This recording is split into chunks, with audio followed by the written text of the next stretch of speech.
નમસ્કાર વિદ્યાર્થી મિત્રો, મારી યુટ્યુબ ચેનલમાં તમારું હાર્દિક સ્વાગત છે। આ વિડીયોમાં આપણે ધોરણ 7 હિન્દી તેમાં ઘરે શીખીએનું જે મોડ્યુલ 3 છે તેના વિશે આપણે જોઈશું। પાઠનું નામ અહીં આપ્યું છે હિન્દ દેશ કે નિવાસી, એટલે કે ભારત દેશના રહેવાસીઓ। हिंद देश के निवासी कविता श्री विनय चंद्र मोदगल्य ने लिखी है। यह कविता भारत देश में विविधता में एकता के महत्व को दर्शाती है। तो आ कविता है ते भारत देश में विविधता में एकता है तेनु महत्व दर्शावे छे। इस कविता को सुनने के लिए दिए गए QR कोड को स्कैन करें, इस काव्य को कंठस्थ करें। आ कविता तमारे पाकी करवानी छे अने सांभळवी होय तो आ QR कोड तमे स्केन करशो एटले तमने आ कविता सांभळवा मळशे। प्रवृत्ति 1 छे चलो भारत को जाने। અહીં આપણને આપ્યું છે ચાલો આપણે ભારતને જાણીએ। नीचे आपको भारत के अलग अलग राज्यों के लोगों की वेशभूषाएं दी गई है। आपको वे किस राज्य की है यह पहचानना है और उस राज्य के बारे में जानकारी लिखनी है। तो અહીં જે આપણને વેશભૂષા એ આપી, આ બધે પહેરવેશ છે તે આપણે ઓળખવાનો છે અને કયા રાજ્યનો પહેરવેશ છે તે આપણે નક્કી કરીને તે રાજ્ય વિશે લખવાનું છે। તો આપણે એક પછી એક ચિત્ર જોઈએ। પહેલું જે ચિત્ર છે તે ગુજરાત રાજ્યનું છે। તો અહીં લખવાનું चित्र 1 की वेशभूषा गुजरात राज्य की है। गुजरात राज्य की मुख्य भाषा गुजराती है। गुजरात में प्रसिद्ध द्वारकाधीश मंदिर, सोमनाथ, अंबाजी, अक्षरधाम मंदिर बहुत ही अच्छे देखने लायक है। गुजरात राज्य का पाटनगर गांधीनगर है, उसे ग्रीन सिटी भी कहा जाता है। गुजरात का प्रसिद्ध लोक नृत्य गरबा है। गुजरात में नर्मदा, साबरमती और तापी जैसी नदियाँ प्रसिद्ध है। પછી બીજું चित्र આપણને આપ્યું છે તે પશ્ચિમ બંગાળનું છે। तो चित्र 2 की वेशभूषा पश्चिम बंगाल राज्य जैसी है। पश्चिम बंगाल की मुख्य भाषा बंगाली है। पश्चिम बंगाल में सब लोग दुर्गा पूजा का त्यौहार बड़े धामधूम से मनाते हैं। पश्चिम बंगाल की मिठाइयाँ जैसी कि रसगुल्ला बहुत प्रसिद्ध है। પછી ત્રીજું चित्र पंजाबनी वेशभूषाનું છે। तो चित्र 3 की वेशभूषा पंजाब राज्य की है। पंजाब राज्य में गेहूं की खेती ज़्यादा होती है।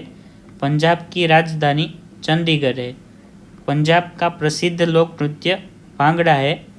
अमृतसर का स्वर्ण मंदिर और कई बड़े देखने लायक स्थल पंजाब में है।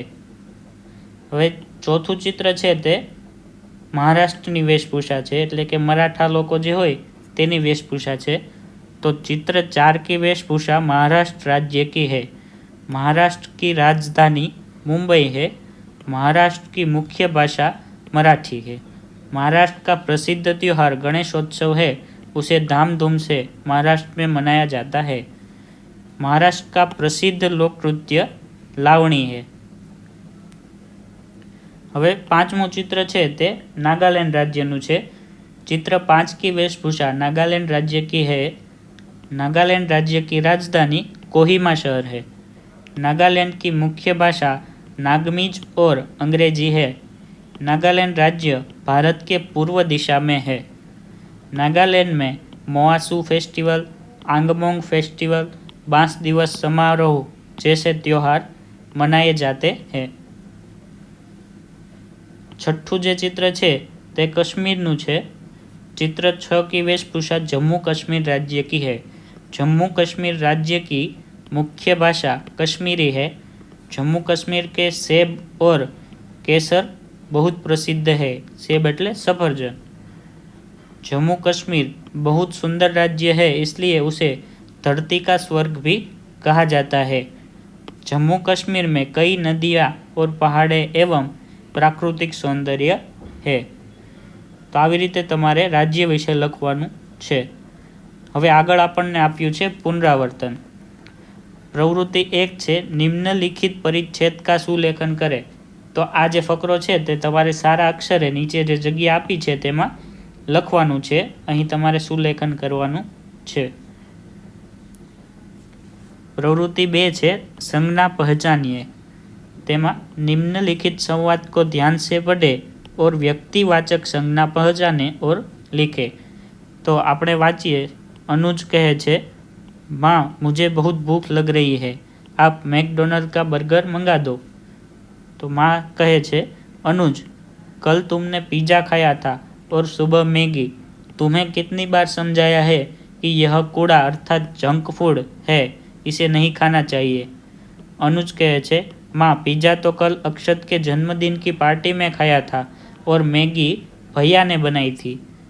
माँ कहे छे, पर गया तो तुम्हारे पेट में ना, नुकसान तो तुम्हारा हुआ ना। जानते हो ये सब चीज़ें दिल को तो कमज़ोर करती ही है, साथ ही शरीर को मोटा करती है और न जाने कितनी बीमारियां को जन्म देती है। तुम अपने शरीर को ऐसा करना चाहोगे? अनुज कहे छे, सॉरी माँ, अब से मैं जंक फूड नहीं, केवल हरी सब्जियां खाऊंगा। माँ कहे छे, शाबाश मेरा अक्लमंद बेटा। तो आमांथी व्यक्तिवाचक संज्ञाओं छे, जेवी के माँ, मैकडोनल्ड, अनुज, अक्षत अने भैया, आ तमारे અહીં લખવાની છે। प्रवृत्ति 3 છે मुहावरो अर्थ देकर वाक्य प्रयोग कीजिए। અહીં જે મુહાવરા આપ્યા છે તેનો અર્થ લખવાનો છે અને પછી તેનું વાક્ય બનાવવાનું છે। પહેલું છે માર ખા જાના, તો તેનો અર્થ થશે નુકસાન હોના અને વાક્ય બનશે अतुल भाई इस साल कोरोना की वजह से व्यापार में मार खा गए। પછી બીજું છે કોઈ ચારા ન હોના, તો તેનો અર્થ થશે કોઈ ઉપાય ના હોના અને વાક્ય બનશે अगर आप कोरोना वायरस से बचना चाहते हो तो आपको घर पर रहने के अलावा कोई चारा नहीं है। ત્રીજું છે આવ દેખા ન તાવ, તો તેનો અર્થ થશે बिना सोचे समझे काम करना અને વાક્ય બનશે रामू ने आव देखा न ताव और सब रुपये धंधे में लगा दिए। चौथું છે हड्डी पसली एक कर देना, तो तेनो अर्थ थशे बहुत पिटाई करना અને વાક્ય બનશે गांव के लोगों ने चोरों की हड्डी पसली एक कर दी। तो આવી રીતે તમારે અર્થ લખી અને તેનું વાક્ય બનાવવાનું છે। હવે પ્રવૃત્તિ 4 છે निम्नलिखित शब्दों के समानार्थी शब्द को योग्य जोड़ियों में जोड़े। तो અહીં જે શબ્દ છે અતિથિ, તો તેનો સમાનાર્થી શબ્દ થશે મહેમાન। પછી છે અરણ્ય, તો તેનો સમાનાર્થી શબ્દ થશે જંગલ। પછી છે આજ્ઞા, તો તેનો સમાનાર્થી શબ્દ થશે આદેશ। અનુપમ, તેનો સમાનાર્થી શબ્દ થશે નિરાલા। અહંકારનો સમાનાર્થી શબ્દ થશે ઘમંડ।